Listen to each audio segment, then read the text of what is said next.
Friends and welcome to my channel Vishal Kumar ji के GS. तो विशाल कुमार जी के जीएस में एक बार आपका फिर से स्वागत है। जैसा कि हम प्रत्येक दिन आपके पास नई नई जानकारी वैसे प्रतियोगिता परीक्षा में उठने वाले प्रश्न को लेकर आते रहते हैं, जो कि हर बार बड़े बड़े प्रतियोगिता परीक्षा जैसे SSC, railway, MTS, BSSC, BPSC और यूपीएससी जैसे टफेस्ट एग्जाम में उस क्वेश्चन को एक बार नहीं, दो बार नहीं, बार बार दोहराया जाता है। तो चलिए आज हम फिर चलते हैं उस लक्ष्य की ओर बिना देर किए, बिना समय गवाए। तो बहुत बहुत स्वागत है आपका इस क्लास में, जीके जीएस के क्लास में। हमारा पहला प्रश्न, माय फर्स्ट क्वेश्चन, भारत में कुल कितने केंद्र शासित प्रदेश है? जी हाँ, हमारा जो भारत देश में कुल कितने केंद्र शासित प्रदेश हैं, जहां पर सरकार तो है लेकिन सरकार की नहीं चलती, वहां पर प्रशासन का ही ये चलता है। तो देखिए भारत में कुल कितने केंद्र शासित प्रदेश हैं? ऑप्शन है ए 7, बी 8, सी 10। लेकिन इसका आंसर होगा मेरे प्यारे साथियों 8।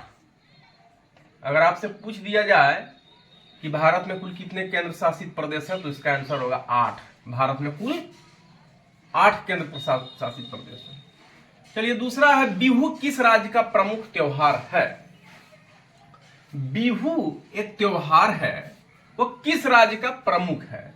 देखिए जैसे छठ महापर्व बिहार का प्रमुख त्योहार माना जाता है, महापर्व कहा जाता है जैसे, और पंजाब में लोहड़ी को प्रसिद्ध वहां का त्योहार कहा जाता है। तो ठीक उसी तरह बिहू जो है वो आसाम का है। किस राज्य का है? आसाम का। बिहू किस राज्य का प्रमुख त्योहार है? तो बिहू आसाम का प्रमुख त्योहार है। तीसरा प्रश्न है, इंसुलिन का प्रयोग किस बीमारी के उपचार में होता है? जैसे इंसुलिन का जो प्रयोग होता है तो किस बीमारी के उपचार में होता है? ए है मधुमेह, बी है रक्तचाप, सी है बुखार। लेकिन इसका आंसर होगा मेरे प्यारे साथियों ए मधुमेह। यानी कि मधुमेह, डायबिटीज जिसको कहा जाता है, जब आपको हो जाता है, वो बीमारी आपके शरीर में चली आती है, तो आपको मीठा खाना वर्जित कर दिया जाता है और बहुत सारे परहेज आपको करने पड़ते हैं।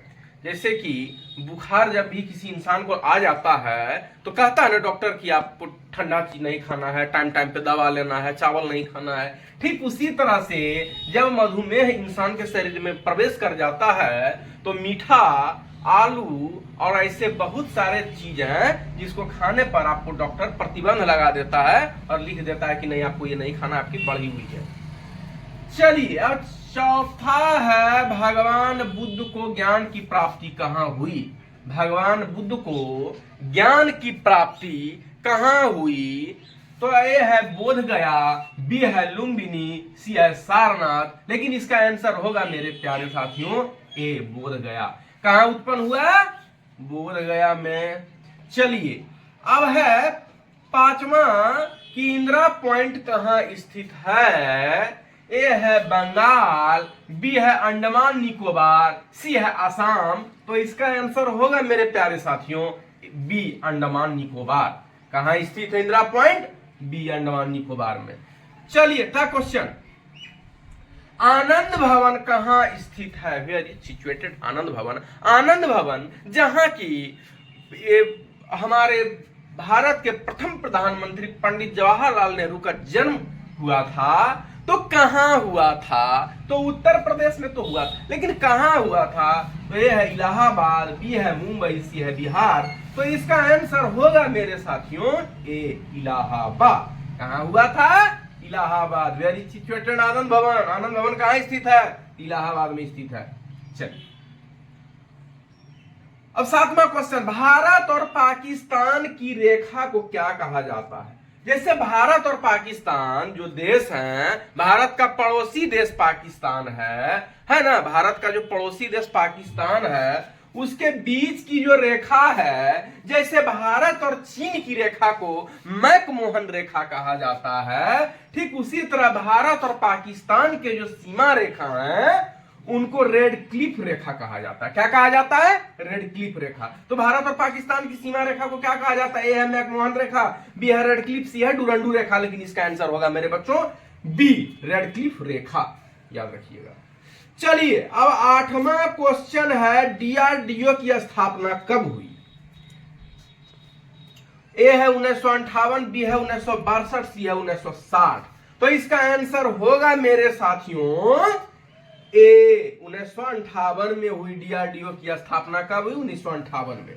चलिए अब एमफिल का पूरा नाम, जैसे एमफिल हम लोग कहते हैं ना कि हमने बीए किया, हमने एमफिल किया, उसने बीएड किया, तो एमफिल भी एक एजुकेशन से ही रिलेटेड कोर्स है, जिसको पूरा करने के बाद आप शायद किसी कॉलेज में लेक्चरर बन सकते हैं। एमफिल का पूरा नाम मास्टर ऑफ फिलॉसफी, जैसे एमए का पूरा नाम मास्टर ऑफ आर्ट्स होता है, जिस तरह से एमए का पूरा नाम मास्टर ऑफ आर्ट्स होता है, ठीक उसी तरह बीए का पूरा नाम बैचलर ऑफ आर्ट्स होता है। लेकिन यहाँ एमफिल का पूछा गया है, तो एमफिल का पूरा नाम मास्टर ऑफ फिलॉसफी होता है। क्या होता है? Master of philosophy. चलिए 10वां और अंतिम क्वेश्चन है, एमबीबीएस का पूरा नाम। जैसे आप कहते हैं ना कि फलाने डॉक्टर एमबीबीएस हैं, उसने एमबीबीएस की पढ़ाई मुंबई से किया, मान लेते हैं कि उनके क्या की पढ़ाई की, तो एमबीबीएस। फलाने डॉक्टर देखते हैं ना, डॉक्टर लोग लिखते हैं एमबीबीएस, तो इसका मतलब होता है bachelor of medicine and bachelor of surgery. जैसे बहुत सारे चिकित्सक हैं जो अपने नाम के आगे डॉक्टर लिखता है, तो डॉक्टर तो पीएचडी करके लोग लिखता है, तो कहा सर उन्होंने तो नहीं, MBBS bachelor of medicine and bachelor of surgery. The full form of MBBS is bachelor of medicine and bachelor of surgery. तो it is a very most important question for competition exam like SSC, railway, MTS, BSSC, BPSC and UPSC. More toughest exam is, it is a very most important question. And let's of the site में जो भी students प्रतियोगिता परीक्षा की तैयारी कर रहे हैं, हमारे वीडियो को देखें, लाइक करें, सब्सक्राइब करें, अपने अपने मित्रों को शेयर करें। मैं प्रत्येक दिन आपके पास नई नई जानकारी लेकर आता रहता हूं। आज हमारे फिलहाल इस विशाल कुमार जी के जी इसमें इतना ही। मैं अगले बार फिर मिलूंगा एक नई जानकारी के साथ। I meet you another day for next information and another day. Like you students prepare competition exam, watch my videos, selected, share, favourites, create. And अभी के लिए फिलहाल हमारे इस वीडियो में इतना ही। तब तक के लिए धन्यवाद।